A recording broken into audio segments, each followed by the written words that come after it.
Pay the rent. MVP. Hits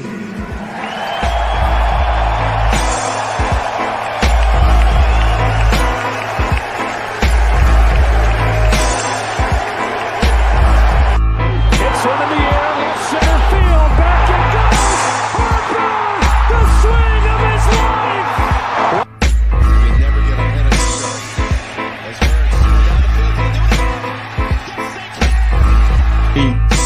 I know rent is due every day. It's always been that way for me.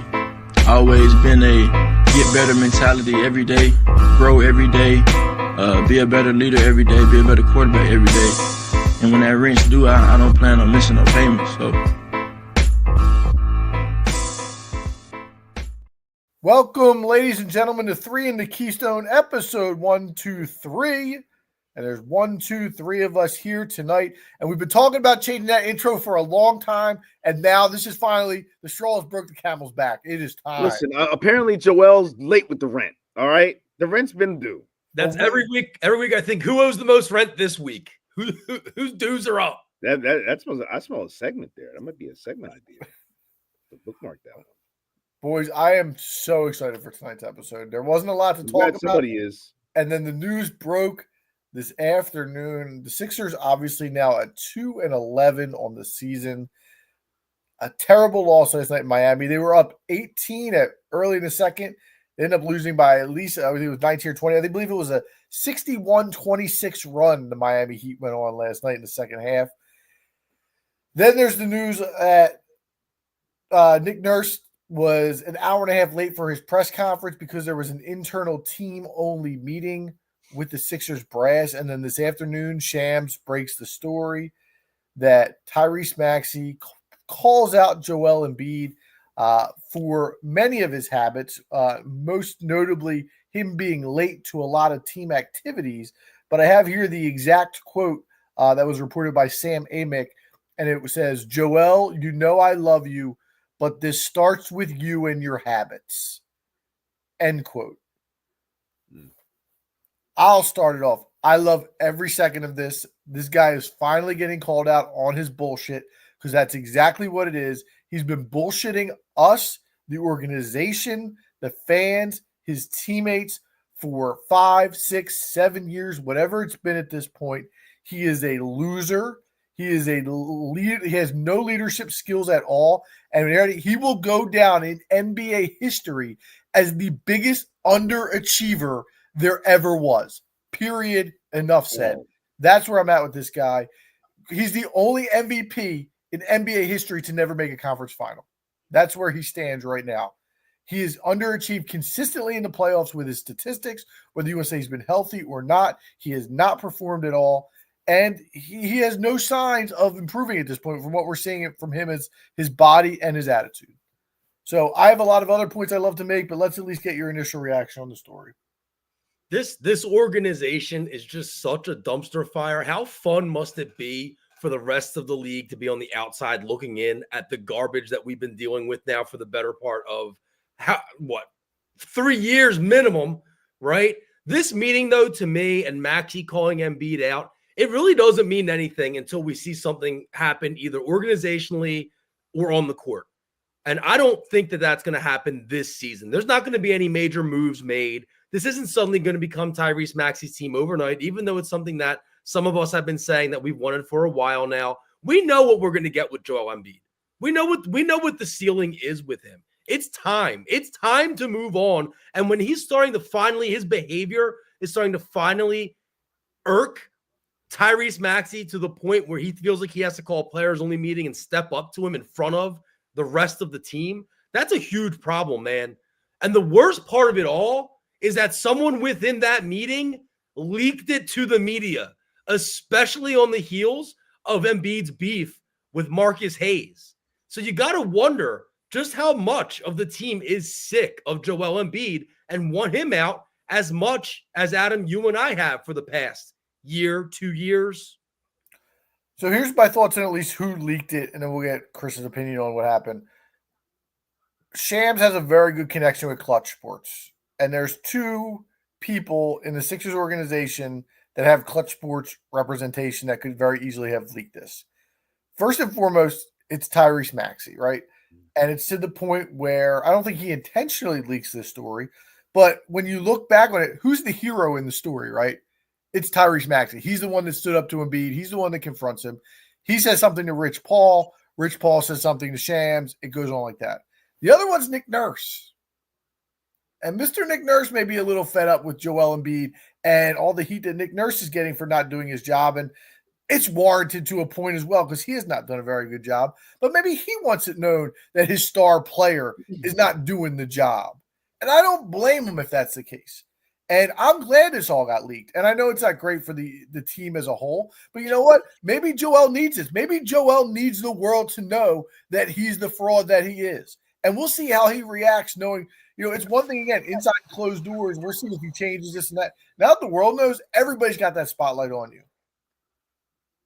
Yeah. So first of all, one of the things that it said with this whole story is that Lowry was the one that called the meeting, not Maxey. First of all, Maxey was the one that actually had the balls to come at Joel directly in the meeting, but Lowry was the one that organized it, which makes sense. He's the eldest statesman on the team.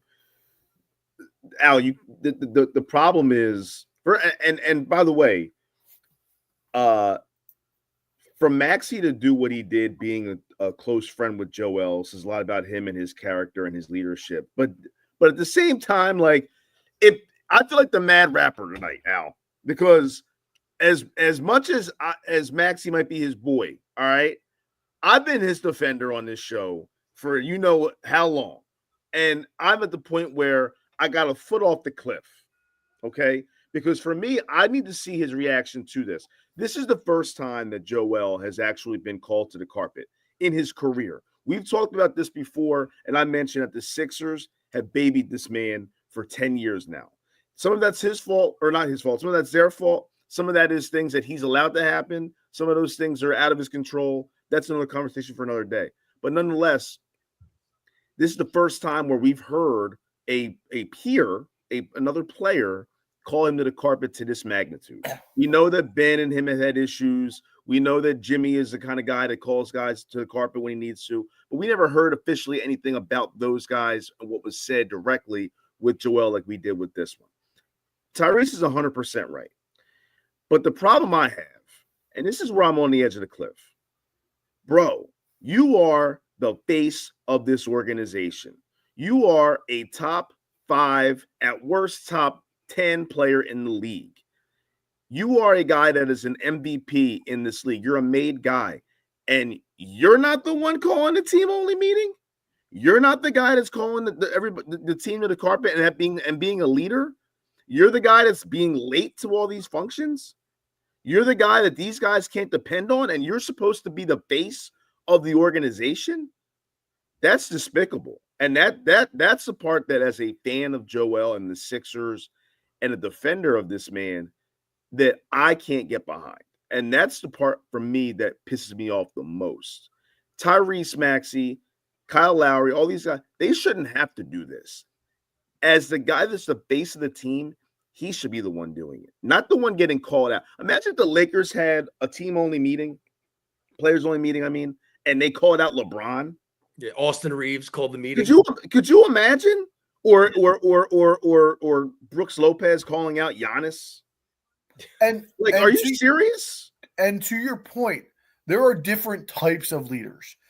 Correct. Well, you don't necessarily need to be the vocal leader and the guy who is doing the meeting calling and the guy who's calling people out. But if that's the case, you still, as the best player on the team, you need to be able to lead by example.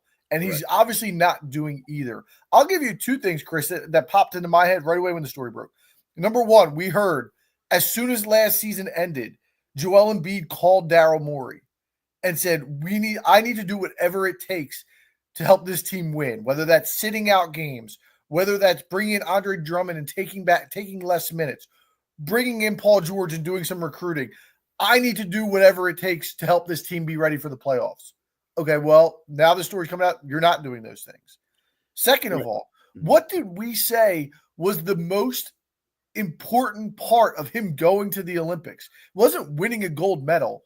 It was, hey, maybe he'll get some influence by going around LeBron, going around Kevin Durant, being around Steph Curry, and watching those guys lead by example and how they win. And by all indications, those guys did those things at the Olympics if you watch those performances. But for him to be on the back burner on the Olympics and be riding the pine for the most important moments, and to come back here and not take any of that and just go back to this same guy where he's showing up late. And let me tell you this, if you're getting called out for showing up late, not only are you showing up late all the time for everything, there's other habits in there that are pissing off your teammates as well. Whether it's your lack of effort at practice, it's your lack of focus, it's your fact that you sat out the first 9 games to get your conditioning right, and then you come back in game 10 and you're still not conditioned to play. It's all of those things. Yeah. And the fact that he couldn't take any of that from the Olympics and build on it, that tells you the kind of person he is. He is a guy who has relied on his talent for as long as he can. And now that his body is starting to break down, he has not put the work in to help him get to that point where he can withstand that lack of burst or that lack of speed or that lack of athleticism or lift. And it's just all downhill from here. Yeah. And I think also, it also kind of hinted that this has been an issue throughout this whole season with these guys and him. And the pilot's been lit. And Lowry calling the meeting and Maxey saying what he said in the meeting basically just turned on the stove.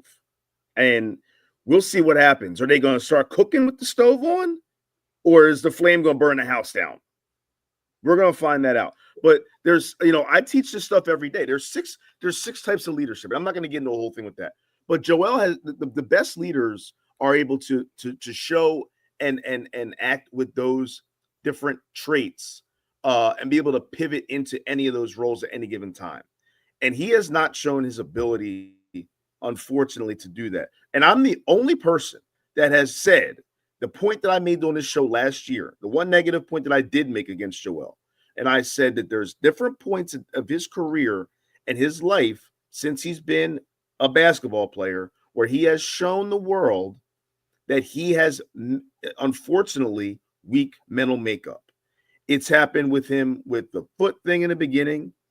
It's happened with him with, we talked about with his personal life where he thought about just giving it all up. It happened with him with the various injuries that he's had where he thought about giving it all up. It's happened with him with the Kansas thing when he was a freshman and they was like, maybe I should redshirt. Who suggested a coach that they should redshirt? And he said, you're going to be the first pick in the draft, bro. Hell no, you're not redshirting. Figure it out. That's all kind of signs that he's given to people about where he is. And I think you're 100% right, Seltzer. I think that this is a situation where his body, like I said, his knee is bone on bone. You can see it when he's playing. You can see him hobbling around with it. And I think that physically, he no longer, at least at this point in time, can get to where he needs to get to and do what he needs to do. And he's getting to the point where it's messing up his mental even more so. And he's back to that square one again, where he's like, maybe I can't do this. And it's screwing with him. And this is what's happening. And I feel like I feel bad for the guy in that regard because that's got to be very tough to deal with. But what I don't feel bad for is the fact that that's not an excuse to scapegoat him and this behavior and this lack of leadership. And I feel like if he was the true leader that we needed, this wouldn't happen. Remember, he only played 39 games last year? 39, I believe. And now this year we've seen what we've seen. We may have already seen the best of him. Well, we definitely have. I don't know if that guy's coming back. At the end of the day, we talk. Some guys just when they get to the league, that's it. They've hit their goal. They don't have this desire to win multiple rings. I don't think that's him. And become a no. I do. You want to question his mental? That's all part of it. Like some guys don't want to be the leader of the locker room. They don't want that added pressure. They don't want that added commitment. They don't want that added, I have to be the guy at practice that pushes people. First man in, last man out mentality. Not everybody's like that. And Joel has showed us that the only place he wants to be the first man in, last man out on is on Twitter. That's the only place. He's immature. He calls himself a troll. All right, dude, we get it. Some guys shine when the lights are brightest. He shines when the lights are not on in February against the San Antonios of the world and the Charlottes of the world, and the Detroits of the world. And we've seen it for years. And now we're sitting here and we're trying to keep putting stock in this guy, and the organization gives him 3 extra years and $150 million more for no goddamn reason, when you have the future of the organization sitting there in your hands that you luckily drafted a year when COVID happened and you got him at 16 or whatever it was, when he would have been a top 5 pick in Tyrese Maxey. And now you got another guy. You got Jared McCain sitting there, potential rookie of the year candidate. And the stuff he's doing, things that we haven't seen since a young Steph Curry in a rookie year. And they're just, now it's a lost season. It's already a lost season. So where do you go from here with this guy? I wanted to add one thing that you mentioned earlier, Al, because you made good points there. And the one thing you said is that these other teams are laughing at the Sixers organization for everything that they've done in this situation. Well, I look at it as this. First of all, they've gone through 3 general managers. We've gone through 3 coaches. We've gone through over 150 players. And these things keep popping up, and there's one constant, right, and it's Joel. And I'm not saying he's responsible for all of it, but he's been there throughout it. There's no way of hiding that he is a monster part of this. And I think I saw a great tweet. I don't want to take credit for this line, but I saw this. And there was a guy on Twitter who was blaming the Sixers for enabling this behavior from Joel Embiid. And the reply to the tweet was, the great players and the great leaders don't need to be enabled to do anything. Like, this just comes, the leadership, the what, all that comes naturally to them. I think that 2 things can be true. I think that those are both accurate. I agree with that statement, but I also think that this team has not done him or the team any favors in his time here. Agreed, but I still don't think, even if he was put in a place to succeed, he doesn't have that drive, that natural drive that you would see normally. It's been proven. He doesn't have the Tyrese Maxey work ethic. No, he doesn't have dog in him. You know that. He has no dog in him. But I will say it's a tough time to say that he doesn't shine when the lights are on, when he did have a good playoffs last year. No, he didn't. He had a better one than he had previously. He's still left flat. What does that mean? What do you mean? What does it mean? He had a better one than he had previously, so he at least, it wasn't like he took a step backwards. For you to say that, how low are the expectations of him in the playoffs? No, and I understand that, but I guess my point is that it wasn't like he's continued to digress with his postseason play. Even though he had a bad year last year as far as not playing games, he still did come back when he did and did play to a decent level in the postseason last year, is what I'm saying. I'm not saying he was MVP last year. His numbers in the playoffs last year are skewed dramatically. I just want to quickly go through them. The first game of the series, he had 29 points, but he shot 8 for 22 from the floor. He shot 36%. The second game, he shot 12 for 29 from the floor. The third game, he had 50 points. He was great. That's my point. Okay. But then after that, Chris, 7 for 19, 36% from the floor. The next game after that, 7 for 19, 36% from the floor. He had 19 points in that game 5, and the season ends at that point if Tyrese Maxey doesn't go off for 50 plus. And then in game 6, he was good again. He was 12 for 25, but he was bad in 4 of the 6 games. He just had 2 really good ones. No, and in the first round, that's not acceptable. It's the first round of the playoffs. Right, and now that's not me saying that I'm debating you being. I don't know how to word this. Like, you're right with the bar situation. Where is the bar measurement at that point in time? But I'm just saying, like, there was games in that series that we had not seen from him previously. Is all I'm saying. That's fine. And that's my point. And I didn't mention also in that game 5, again, the one in the Garden where Maxey built him out, he had 9 turnovers. Right. So I mean, listen, I'm someone that has been a defender of him.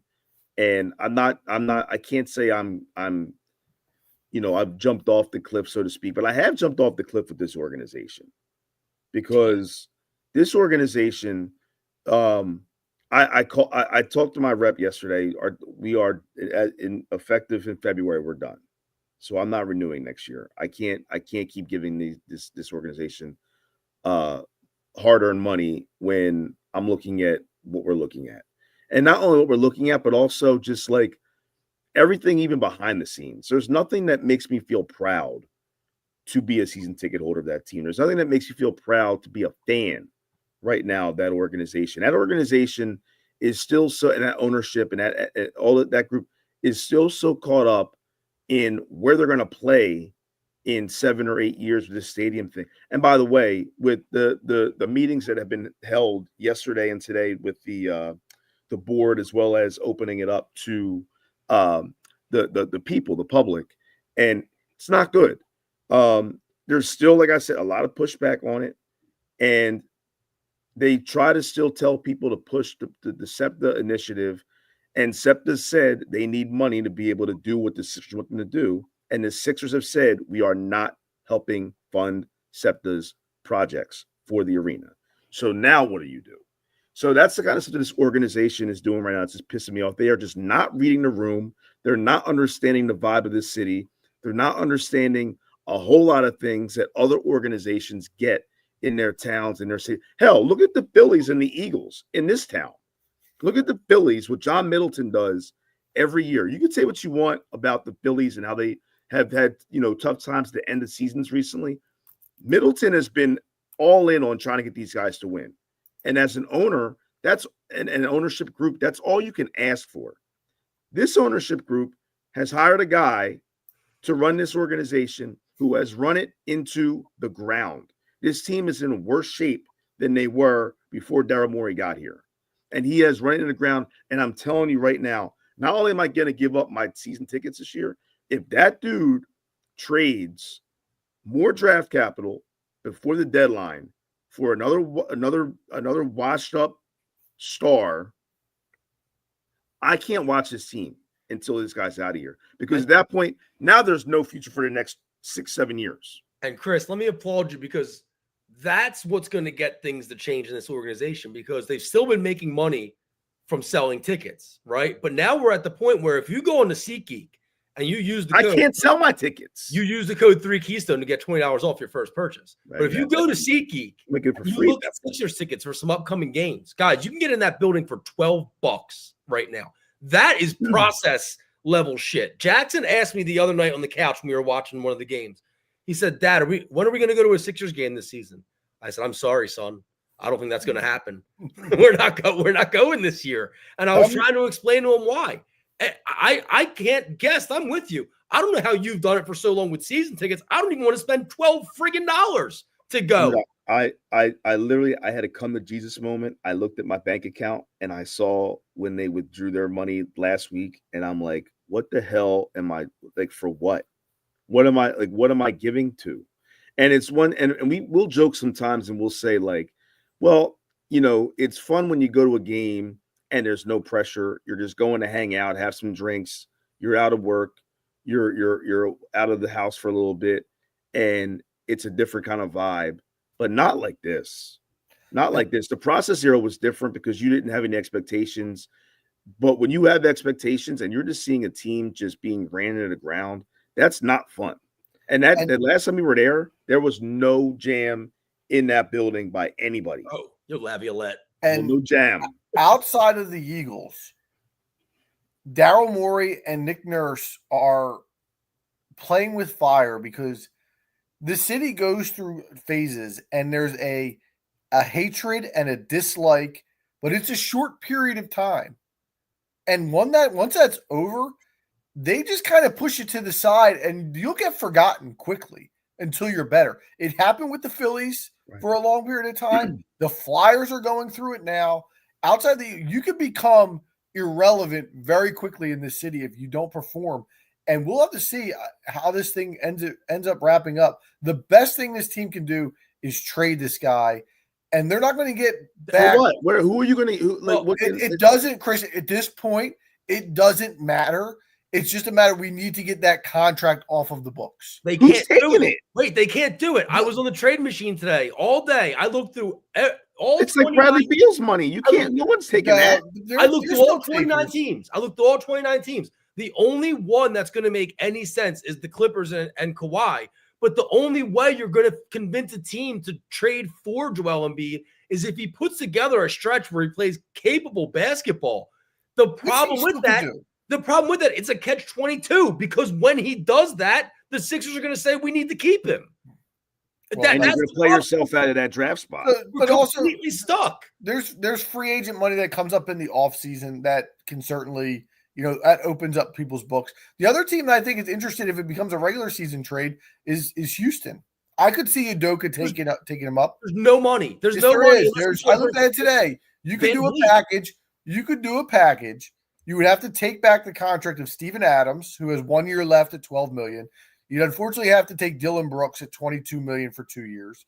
And then you could probably get Sengun and Cam Whitmore, and that's the trade. That's only if Embiid shows that he can play, though. They're not going to trade that if he can't play. Agreed, but if he shows that flag, there's still going to be a buyer in that. Wait a minute. Why would the Rockets give up Sengun when he's an up and coming center for less money? Because they're no way. trying to win now, and they can't do it with Sengun. They don't have a star player. You guys, wait a minute. No, wait, you guys gave me shit for saying that that Oklahoma City wouldn't trade Chet for Embiid, and that was my point. That's a win now move. But who would they pair Embiid with in Houston if they're going to trade those guys? Well, they want him to be the guy. They're looking for the guy, and they still think He ain't been the guy. He can't win it here being the guy.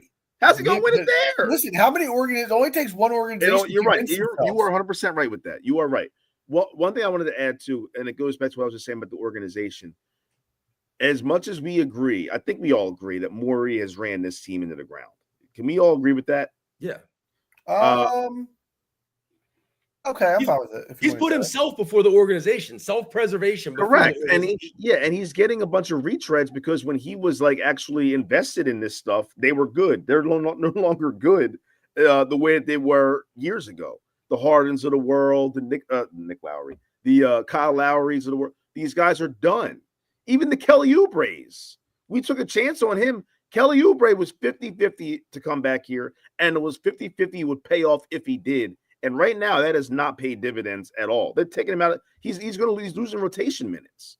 But my point in saying that is a lot of this also is on Nick Nurse. You are the leader also of that team, being the head coach and a champion head coach at that. You were supposed to come here and instill that championship mindset, being a former champion and as a coach that led a team to a title. All right. And all I've seen him do is take the bullets for Morey, be a proxy for Morey, and have this team win 2 out of 13 games to the point where their own players, away and aside from him, have to organize a team meeting.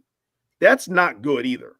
Now, Embiid, I understand and I agree with you guys with that, but Nurse is right there as far as I'm concerned with to blame with this whole situation. How do you have the guys that we've had on this team, veterans that we all know, if you're a hoop head, you know how these guys are.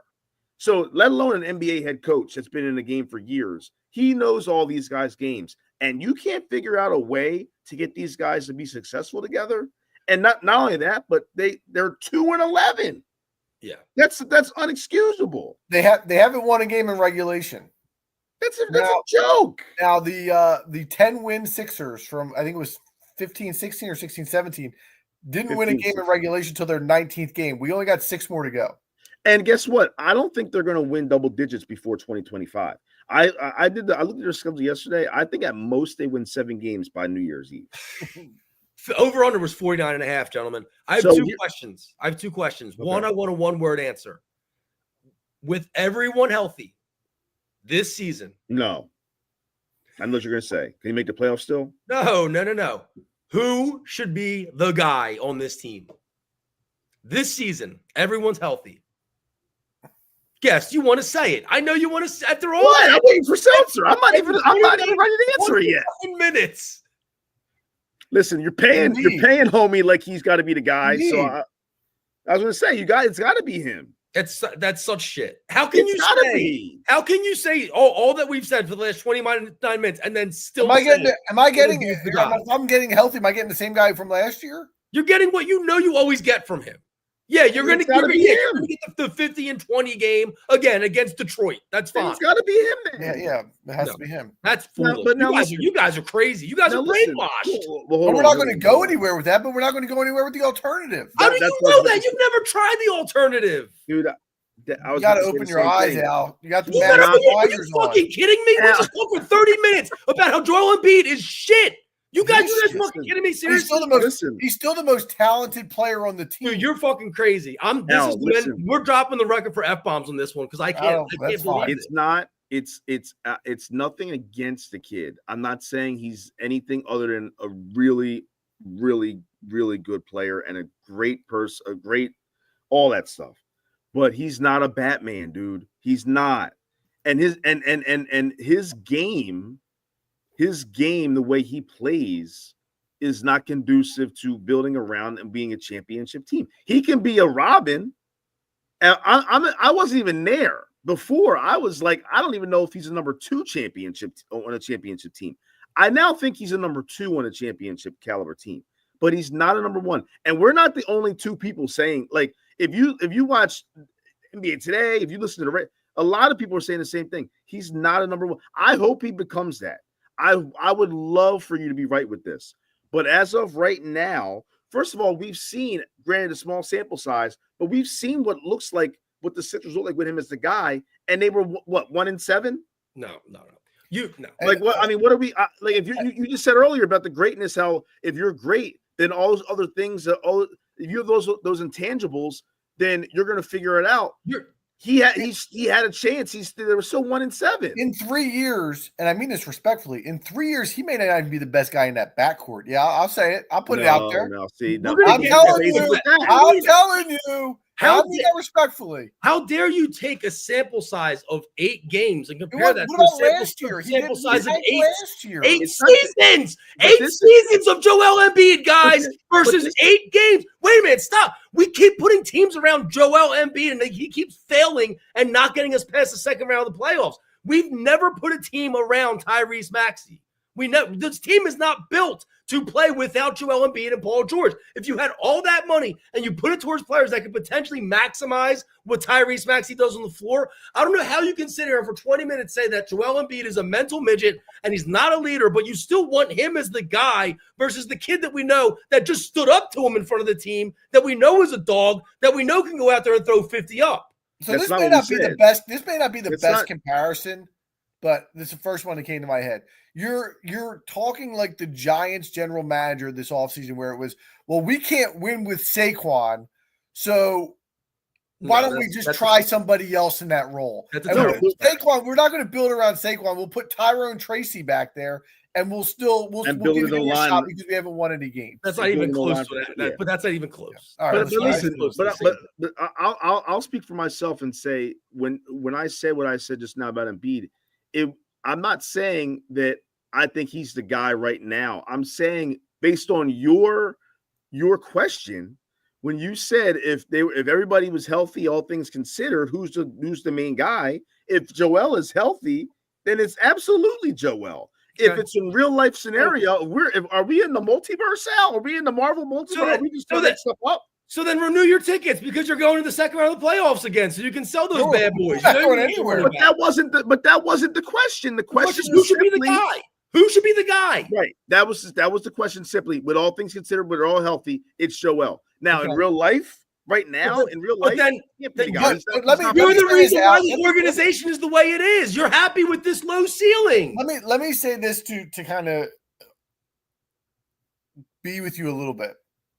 I would say it's still Joel, but I would put Joel in a reduced role compared to what he's had in past years usage wise. Well, that also Tyrese doesn't needs to make pick sense. up a little bit more of that slack.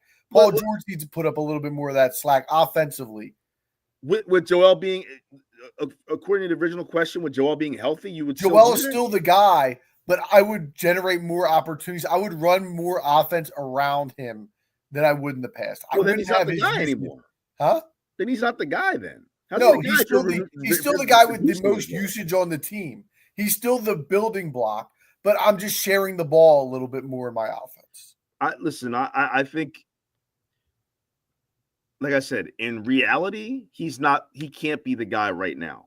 He can't be. Physically, he can't be. So at that point, and we know Paul George ain't an alpha on the team. We know that. Okay. We've seen that historically. So Maxey by default is going to have to be the guy. But what are you getting when you get that? You're getting a team that's going to miss the playoffs in a league where 20 teams out of 30 make it. That's what you're going to get. He'll be your guy. He'll be your number one guy, but you're going to win 21 games. All right, Al, that hit is us with your second question because I know you had a second one. That was supposed to be one word. And then I I know have what you're one. going to say to the second question. Tell me why we shouldn't have a starting backcourt of Tyrese Maxey and Jared McCain going forward as soon as tomorrow night. Same reason we can't have a starting We will. backcourt with Seltzer and I. Same No, reason. we will. We will. That's ridiculous so. because the Mavs go out there and they start Kyrie Irving and Luka. Luka's no defensive stalwart, even though he is 6'6", and I was Kyrie's gonna say, 6'2". The better comparison is Damian Lillard, CJ McCollum in Portland. Right, What 100%. happened with them? Where'd they go? They went to a finals one time and Yeah, they got embarrassed. Okay, well, where do we go? It's worth a shot at this point. So let me paint you a And, picture. but, like, to be Let me fair, paint you a Chris, picture. to be fair, and again, we're counting on something that's not there. That McCollum Lillard backcourt did not have a defensive center that Right. should be what Joel Embiid is defensively, and a wing at Paul George who's supposed to be A defensive. third option, right. So let me paint you a picture then.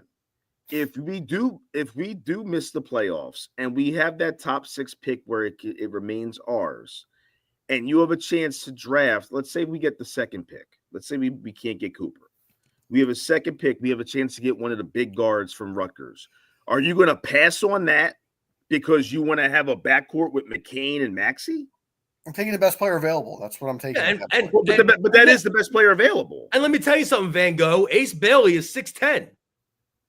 You're talking about one of the guys from You're talking Rutgers. He's Harper. 10. I'm talking about Harper. Harper's 6'6". I'll take him in a heartbeat. That's my point. I'll That's figure all it it out. is. You're gonna I'll start all 3 of them. listen. Harper's not a 3. He's a guard. He's a guard that in fact he handles the ball a lot. Can we So- just? We're getting ahead of ourselves a little bit here, and because I think McCain is a 6 man. I personally. think oof, In I a think real McCain- team, I think McCain's a 6 man. I disagree. So we're going to see. And we're also, gonna see who's got- hold on. I was gonna say this. Okay. By the way, lest we forget, I was the one on here talking about. He reminded me of Klay Thompson weeks ago, and you guys both made me look like an idiot. 100%. I was wrong. I was wrong Lest on we it. forget. I was And wrong on it. I'm still not saying he's Klay Thompson. I'm just saying the brother looks like Klay when he shoots the ball, and now he's making it like Klay when he shoots the ball. He can play. Listen, he has to keep it up. There's no tape out on him. Now the tape's out. He's got to keep it up. He's special. I'm telling you. How many championship caliber? I don't have the evidence. I'm asking you guys. How many championship teams have won the title in the NBA with a backcourt of 2 guys that were 6'2" or under? Not many. I mean, I have to check the tape as well, but Yeah. not many. And how far That's- back do you want to go? Do you want to go back to like the 50s when it was, But everybody was 6'2" and under on back in the 50s. guys like us playing? I would have been the tallest guy on the floor. But here's the other thing, and again, we're going down a road here. Okay, so they're going to start Tyrese Maxey and Jared McCain in the backcourt. All of a sudden now, your offensive game has now become up tempo, right? You're built on speed. You're built on getting up and down. Where does that leave Joel Embiid? Right? At some point, we have to make a decision here on You're how not- we want to build this team moving forward. That it would be the most shocking thing I've seen in my lifetime, our lifetime as Philly sports fans, if they traded Joel Embiid, because of the fact that, like you said earlier, Al, I don't know how that works with this new extension he's got. I don't know how that works and who bites that cyanide pill. Basically, you're right, Seltzer. It takes one GM. That's it. But dude, that's a hard pill to swallow. I mean, somebody traded for Russell Westbrook a few years ago. Yeah, and we got the Nets to take Ben Simmons. Like And- miracles happen yeah, in the NBA. And we talked about the Bradley Beal contract. Somebody traded for that. No, I know. But they also didn't have the injury history and the mental makeup we've been discussing. For at me, the though, time either. he's going to have to say he wants out because Correct. any time that he shows he can play, they're not going to get rid of him. And also, he needs to play with an alpha. He needs to play with a guy who's going to be able to check. Maxey is not a made guy yet. He's almost there, but he's not a made guy yet. But I still give him credit for what he did. He needs to play with a guy, not that he can because they're not going to do that because they got Anthony Davis, but a guy like LeBron, a guy like Jimmy, a guy like someone like that, where they're going to be like, you know what, dude, that ain't going to fly here. You got to do your thing, or we're just not going to have you do what you're used to be doing. Maybe it's the opposite, and Embiid needs to start doing more TikToks. Paint his nails. Who knows, I'm right? I'm still not convinced. Like, I think McCain is a really good player. I got to see him do it in against really good elite defensive teams. That's what I just said. And now they're going to be game planning for him too if he keeps right. doing I mean, that's my last step to see what he can do. Again, If he can do it, then I'm in.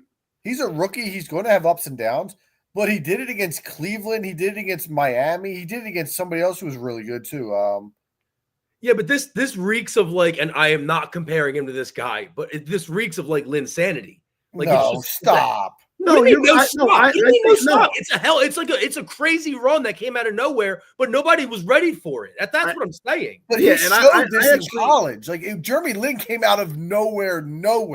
Right, but I also get what you're saying, Al, in a sense that people jumped on the train so fast and thought he was a superstar off the bat, and then he came down to earth. Yeah, and that's what I'm saying. I got to see him do it against the Celtics. I got to see him do it against Golden State. I got to see him do it against these elite teams before I'm ready to say. I got to see him do it in the playoffs. I got to see him do it in the postseason, whenever that is. Again, it's not going to happen right away. He's 20 years old. I'm just saying, I think as he develops further, he's going to be that guy. Orlando was the other team who, again, is not a stand-up, but they're the best defensive rating in the entire league. I'm betting on him, not against him. I'm just saying that, we got to temper the expectations. Yeah, and also, by the way, somehow, some way, if Kelly Oubre is listening, bro, I want to see you win a 3-point contest because I think I could take him. He's terrible, dude. Him and Caleb Martin, they both got to go. And nobody talks about Caleb Martin's disgusting jump shot. What is he always shot like that? He said he's hurt. That's what he said in an interview. Of course he's hurt. Why? That's why we got him. That's all we get. Yeah. Well, then you know what? We need to see some more Quinones on the floor. Then, if that's the case, a little bit of Lester action.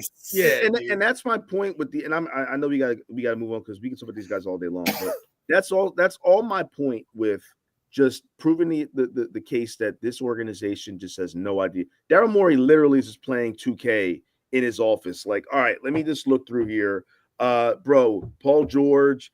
I know he even said it was a risky pickup. He even said it. Yeah. Would you rather have? What are we doing? Let's close with this one-word answer, and then we have something more positive to finish on. Would you rather have on the max contract right now Paul George or James Harden? George, because at least he's not clogging up the backcourt. Yeah, I can't. I hate watching James Harden play basketball. At least Paul's smooth with it. Yeah. All right, I mentioned we have something more positive tonight. We had a good idea. I thought Al brought up. We're going to do a draft. We haven't done one in a while, and we are going to do the athletes who will be the most loved athletes in Philadelphia 1 year from today. I believe that was that we're doing 1 year from today. Yeah. So November 19, 2025. Who's our most loved athletes in the city? Any sport. No sport unturned here, guess. So if you know somebody on the Union, you can throw them out there. They're another team that the fan base has turned on this year. All right, so I randomized the order, and it's going to be Chris first, and then it's going to be me, and then it's going to be you, Al. All right. Oh. So I think there is a clear 1-1 in this draft. I think so too. But I think there's a guy you can get second though too. All right, Chris, let's hear what you got for 1-1. Lester Quinones. Free Ricky Council. Taiwan Walker. Wait, I think that before you pick Chris, this is also open to guys that we presume might be on these teams. Hey, no. No, I know. Well, you said as much over. I'm explaining it to the listeners. Oh yeah. Those are risky picks, though. Those are. I forgot people actually do listen to us. I forgot. I'm thinking we're just talking. Well, we got one right now. Yo, Worm, what's up? Where are you at in the chat? I'm going Harper still. Ooh, that's not who I thought it was going to be 1-1. Oh, that's who I had. Yeah, it's got to be Harper still. Yeah. So what happens if a year from now the Phillies flame out again? You still think he's the most loved athlete? Yeah, because he hasn't been the reason for any of it. I know, but he still got heat last year despite how well he performed. We got Frank chiming Frankie, in. yo, you got to chill with the spoilers, bro. Get out my notes. Frank wants Mitchkov, Mr. Get Mitchkov. off my notes. All right, so you got Bryce Harper. I'm going to go. Look, when I think of the most loved athletes, I think of the guys who are the most or the least controversial and seem to have, the fan base entirely behind them no matter what they do. I'm going Saquon Barkley, who I think would have been the 1-1 overall. There's nobody in this town who has a bad thing to say about Saquon. And if, again, we'll be in the middle of football season, give me Barkley at 1-2. Yeah, I think it's risky, though, just because, man, like the Eagles, like if they weren't 8-2 right now and they were like 5-5, like that, like But I don't think that holds. A Phillies flame out for the third year in a row would kill Harper. I don't think so. Well, let me tell you who else is going to benefit, though, should the Phillies do what they need to do and finally win a World Series here. And I think they're going to go all out to do it. That's a man who's not even on the Phillies right now. And I'm going to take Mr. Juan Soto. Uh-oh. Business with the pickup. I mean, literally. I don't think – you think they're going to get Soto? I don't think they're getting Soto. Dude, I actually think I think they have a shot more than the media is letting on. I think Middleton's like – he's a little slithering in the grass. I think he's slithering. I think he's waiting for the Mets to make an offer to see where they're at and pull the trigger on some. I really do.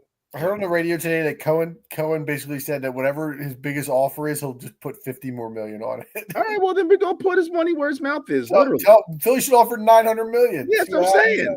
Yeah, make him do it. Yeah, because they'll have Soto and the three of us playing. All right, now this was your other one here. I got who I think is the clear number 2 guy on the Eagles right now behind Saquon Barkley as the most loved, and especially by this time next year. Cooper DeJean. So I had Cooper second on my list. Is gonna he has it all going for him. He's the white cornerback. He's definitely going to be starting next year. He's the punt returner, so that always comes into play too. He might return a big punt for a touchdown to win us a game at some point too. I mean, you got the Cooper DeJean song that CJ GJ was singing on the bench. You got the exciting Whites T-shirt with him and Reed Blankenship. You got like the whole white men can't jump vibe with him and Quinyon. Like this kid. Imagine if this was hockey and we had 2 brothers that were killing it and they were doing all the black stuff in the hockey league. Imagine what would happen. What a double standard this country is. People hated Simmons from the day he was a Flyer till the day he was. Well, I mean, I think Simmer. I think Simmer's beloved by that organization, the organization now. But I mean, could you imagine if we had like him and Ray Emery, Kane? If him and Ray Emery were just going out there. No, I mean, we gotta get like brothers though. Ray was. He had some tendencies off the ice, but I mean, I'm talking like, give me like Mike Greer, yeah, and like Kevin Weeks, just doing like different little like handshakes and whatnot on the ice, dances and whatnot. Guess that's just a completely different fan base, though, the Flyers fan base, different type of people. Yeah, no, I know. Well, even hockey in general, I'm just saying, if that happened in hockey overall, it would be interesting to see how that would play out. But Al, you're right. The Delco boys are going to be getting behind DeJean. that 100%. They already are, dude. Yeah. All right, I got my pick here. Although I'm worried about the relevance of the Sixers after that conversation, I'm going to go Tyrese Maxey. Again, as lovable, the smile. I think they'll build somewhat around him, and he'll have to figure it out. But just a good guy overall. So give me Maxey at 2-2. I'm just so worried about this organization. Yeah, me too. That's why I had him lower. Otherwise, he would have been a top 3 pick no matter what. But the good thing is he's all in. Right. He's I mean, he tweeted the other day about like not giving up on us and this and that. Like he's all in with the team and the city and the organization. They got to meet him halfway. I'm going to go with the other young Eagle who's about to be CB1, and that's Quinyon Mitchell. Quinyon Mitchell is already getting huge love, not just in this city, but in the league. He's now up to the second place odds for Rookie of the Year, and as a cornerback, that's pretty impressive. He's got now the 6th longest streak in the NFL of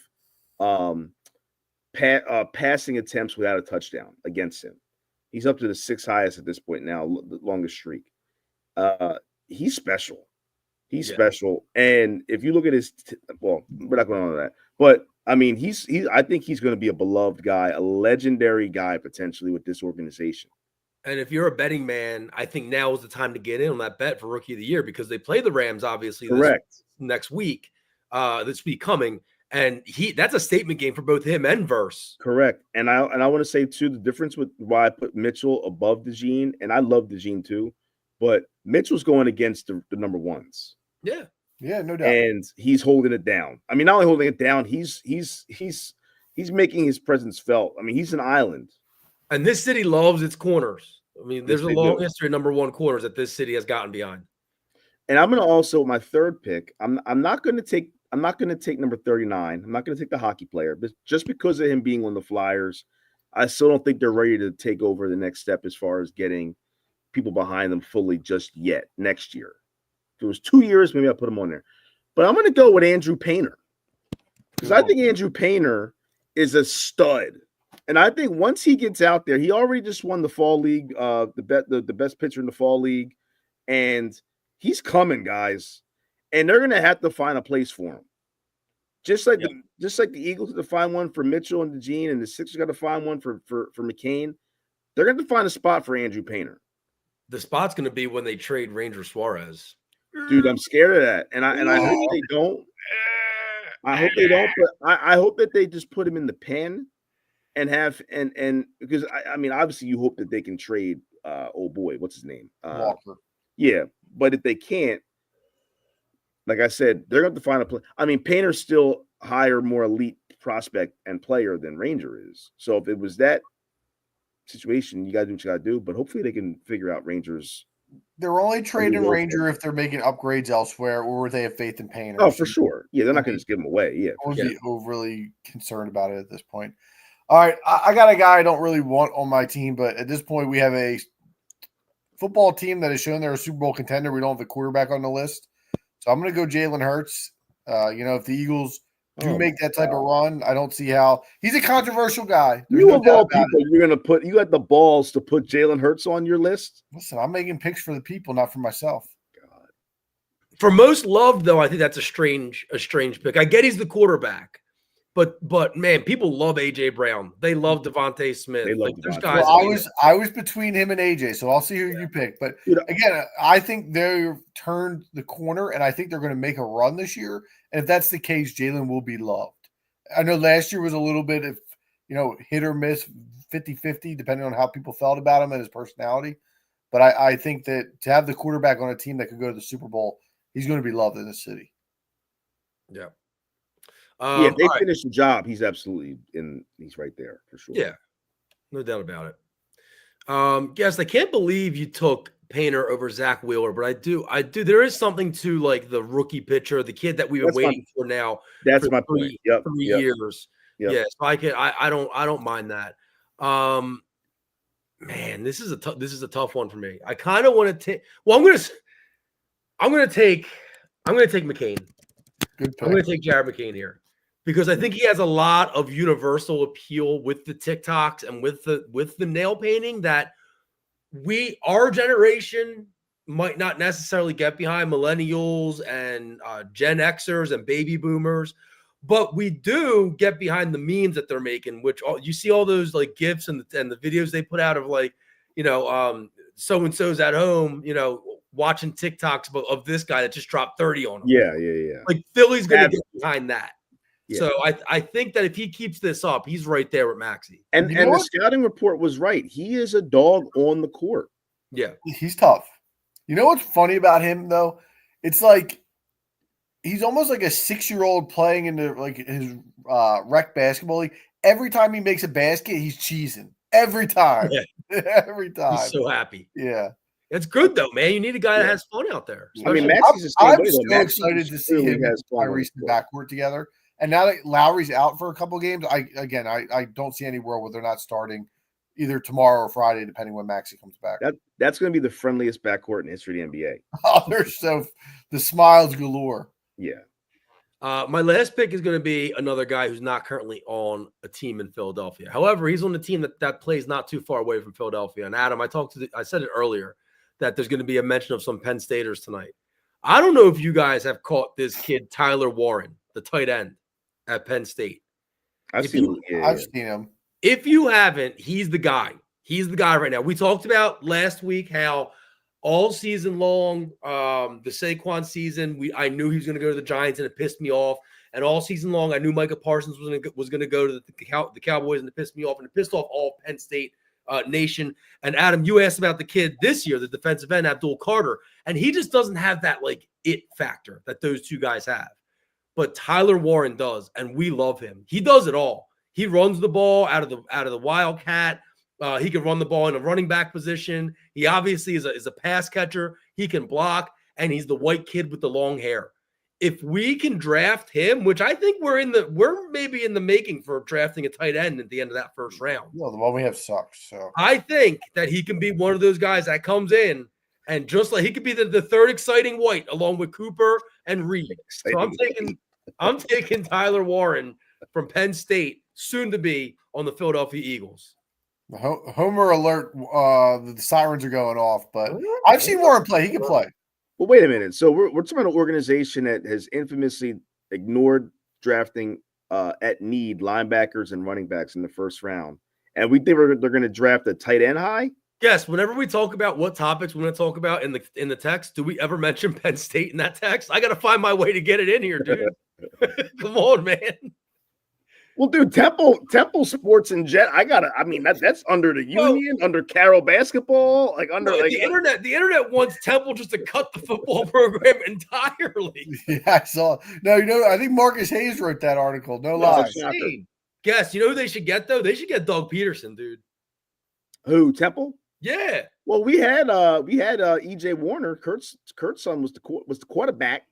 Yeah, but I'm saying Doug has obviously the Philly ties, man. Bring him in. Yeah. Coach in the stadium where there's a statue of him. That'd be fun. I was talking more about basketball. I don't really think about the football team, but basketball. Jamal Mashburn Jr. out there hooping. Penn State, others receiving votes this week. All right, Seltzer, what do you got? All right. My highest guy left on my list is AJ Brown, but I'm going to skip over him just because I don't think Guest is going to take two Phillies pitchers. And I'm taking a guy. You guys aren't going to take one. Zach Wheeler needs to be on this list for everything he's done for this city. The only guy who stepped up in the playoffs this year. Zach needs to be on the list. Yeah, good for you. You had to do it. Al, I applaud you for your reaching here with your list with Soto and Warren. So I'm gonna match your energy here, and I think this will be a bust out here. I think that there's one thing, and it's perfect that this is the last pick. There's one thing that Philadelphia loves, and Saquon's already shown us that firsthand, is taking a New Yorker and making them their own. I'm putting Pete Alonso on my list. Because here's what's going to happen. Soto, if he goes to the Mets especially, Alonso's good is gone. And what better place to stick it to the Mets than to come here? We know we need an upgrade in the outfield. We may already have it on the team. Put Harper back in right field. Move Castellanos to left and put big old polar bear Pete at first base. And when he hits 40 home runs and hits 120 RBIs, all will be forgiven about him being a stupid nerd and taking everything way too seriously because we're going to be balling in the World Series. So let's go Pete Alonso out there. Man, Guest. Yeah. You know what's funny, though, is if somebody just looked at this list and we told them you had to guess what we drafted, what would be the guesses? What was the topic this evening, fans? Like I saw all these Philly guys, but then I saw Soto and Alonso. I don't know what this list is. Like college players. Tyler Warren. Yeah, who the hell's Tyler Warren? Is that Al's plumber? All right, let's run down the list real quick. Chris has Bryce Harper, Quinyon Mitchell, Andrew Painter, Pete Alonso. I have Saquon, Tyrese Maxey, Jalen Hurts, Zach Wheeler. Al has Juan Soto, Cooper DeJean, Jared McCain, and Tyler Warren. And we will revisit this time next year. Doesn't Pete Alonso sound like he'd be a Philly guy, though? That sounds like a Philly athlete name, Pete Alonso. Yeah, because it's South Philly. He has he has so many of the issues that all the other players on the Phillies No, have. I know, but I mean, I'm having a little fun with it. But Well, I do think it's not a 0% chance. no, I there's a fit. Yeah. Very Hoskins, like rich man's Hoskins. Yeah, very rich man's Oscar. Oh yeah, Wealthy- yeah, right, yeah, dude. Wealthy man's Extremely, Oscar, bro. Like, he extremely only wealthy man. He only hits 235. Don't get it twisted. Listen, if we can't get Alonso, I'm all in on moving Harper back to the outfield and getting him for. There's some first baseman out there that we could definitely. I mean, even if you traded for a guy like Christian Walker, like there's guys out there that would be perfect for that spot to help us out. Local Well, guys, it's been a few weeks. I promised you that I was going to do this new mini segment. I meant to do this last week and I forgot. So there was a thread on Twitter. I hope you guys didn't see it. Seltzer, I hope you didn't see it because you'd be the one that would have seen it, not guessed. Yeah, I don't. Yeah, Of the worst WWE shirts that have ever been produced. Have you seen this? No, I didn't see it. All right, so I picked out some of the worst ones that I found. We're just going to run through them real quick, get some reactions, and we'll call it an evening. So the first one I thought was very topical, coming on the heels of that crappy-ass Tyson and Paul fight, if you want to call it a fight, where the star of the show wasn't necessarily the fight, it was Tyson's ass. Now, let me ask you. So, this is a Rikishi shirt. who wears this? Back that ass up with Rikishi on the back and then just his ass. Who wears a shirt with an ass, a man's ass on it at that? So on a scale of would wear it definitely without a problem to like there's no way in hell I'm wearing this. I'd have to be dead. Where does this fall on that scale? Somewhere in between. 0. I can't. There's no way I'm wearing this shirt. All right. Yeah, So now here's the game, right? I'm going to go to the next shirt. You got to tell me if you wear this shirt over the previous one. All right. Jesus. That's the next one. It's also just keeping with the theme here. I'm wearing this over the other one. We I got can't an wear Rikishi. I'm wearing Rikishi. Yeah, we see, got I an can't. APA, and it just says always pounding ass, bar and grill. What's bar and grill have to do with anything? And what bar and grill would be called always pounding ass? Yo, was that their gimmick at one point? Well, because I think this is just a play off the acronym. I don't think they really had this. You know, because it was what the Acolytes Protection Agency is. Yeah, Really. so I think when did they go from a protection agency to this? Dude, All right, here's the next one. Now this is just bad. This is just a bad shirt. It's not like it's Now crazy. watch me hit. yeah, I Now can't. watch me Bray Bray. Oh my. This is Bray Wyatt. yeah, and the that's shirt bad. says "Watch me hit, watch me Bray Bray," and there's a Now, picture of Bray some Wyatt. shirts you just got to put in retirement. I don't know if that's posthumous or not, but either way, I mean, come on. So Yeah, the that's question bad. is, are you wearing this over the always pounding ass, guest? Oh man, I might. You know what? I might go skins. Fully shaven? Yeah, dude, I might go full. I might go skins with this. All right, check the next one out. A classic. Yeah, that's a good shirt. If Frank is still in the chat, he definitely had this. Yeah, that's a definite. Poontang Pie. Whose phone number's on here? The shop zone, dude. You want to get Who good calls the shop zone? Give it a call. See what they say. Call to order, dude. More attitude than you can handle is what it says underneath the numbers. Is that a real? Is that? Do you think he really was wearing that shirt for the picture? I That don't looks know. like a cutout. I don't know if Photoshop was Yeah, it's true. Because back in the day, it wasn't nice like it is now. I don't know. He might have really been wearing that. So we're looking at a picture of the actual Rock wearing the shirt, and the shirt says Poontang Pie with a Brahma Bull, a cartoon Brahma Bull eating a pie. What? Well, never mind. I don't hate that one. All right, now the next one is it's not terrible, but the Versa had it, and I used to give him shit for it. It's the Stone Cold shirt where his arms are two rattlesnakes. This, dude, I mean, this is probably the most white trash of the shirts. This is what you find in. Well, I don't want to. I'm not going to out town. I couldn't wear this shirt. I'm going with the APA shirt still. Seltzer, where are you at? What shirt are you wearing right now? I'm wearing the Rock. I'm rocking the Rock's Poontang Pie. I can't, that's a terrible. It's funny that like people have come up with these ideas for shirts and then they get passed on, they get approved. And they get bought, they get purchased. Yeah. All right, next we're staying with Stone Cold. He had another one, and I don't think this is Photoshop, guys. Gone. I looked at this for a second, and do you think maybe they tried to do like a play on words with stone? So all stone, and then they just like messed it up because it's an all stone. Notice it dropped. The price dropped from $33 to $20. Oh, well, first of all, they should have dropped it to $2.99. And why is there smoke coming out of his eyes? There's plenty of idiots out there that was like, "Oh, the white Austin." Well, because Yeah, you know why? It's a rarity, so they might feed off of the fact that no one has it. It's Sure. true. The typo shirt. Yeah. Yeah. All stone 316. All right, I think there's only 2 left. Yeah, this one is this one's just really bad. I don't want to throw it in there because this was like they were seriously trying to market this. This just says Neville, King of the Cruiserweights, and that's it. It's just a terrible design. It's just it's not even a design though. Like somebody just typed it. Yeah. Who's Neville? You don't remember Neville? He was a newer guy. He was the dude with the long hair that used to do all the flips. Probably like 2016, I don't 2017. remember him at all. I was thinking at first of what do you call it, Sonya Deville, but then I was like, that's not the right thing. Yeah, I don't know who this is. 2016-ish, I would say. All right, and then here's the coup de grace. But hold on, before you go, I mean, if I had to choose any of these, I'm picking Neville. That's the safest shirt. That's true. Nobody knows what it means, Dude, and you're getting street cred if you walk up to an event with a Neville shirt, because all the fanboys are gonna know who that is. You could just say this is like a Game of Thrones shirt or some shit. Nobody would know. All right, guest. I know you're wearing this shirt. You might have owned it. Oh wait, this isn't it. This isn't the last one. This isn't the last one. But wait, Oh my god. it says Big Show with an arrow pointing down. Then it says Big all over on the back.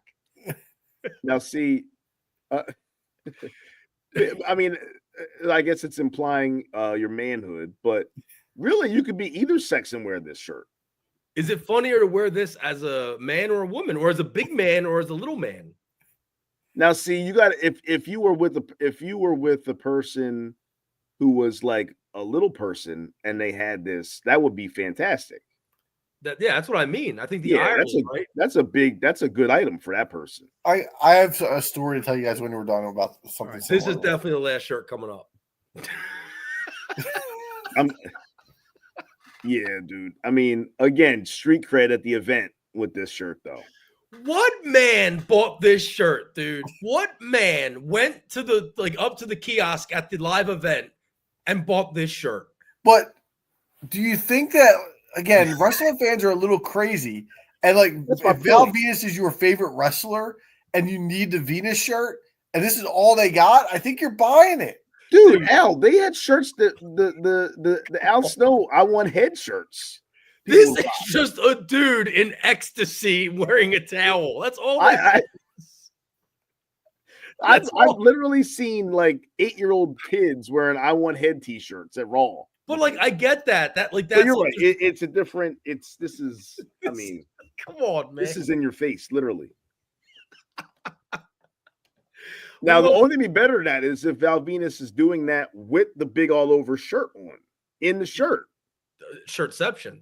There was an event I went to one time with the Versa and with Schmidt, and somebody was holding up a sign. A man was holding up a sign that said, "I have Venus envy."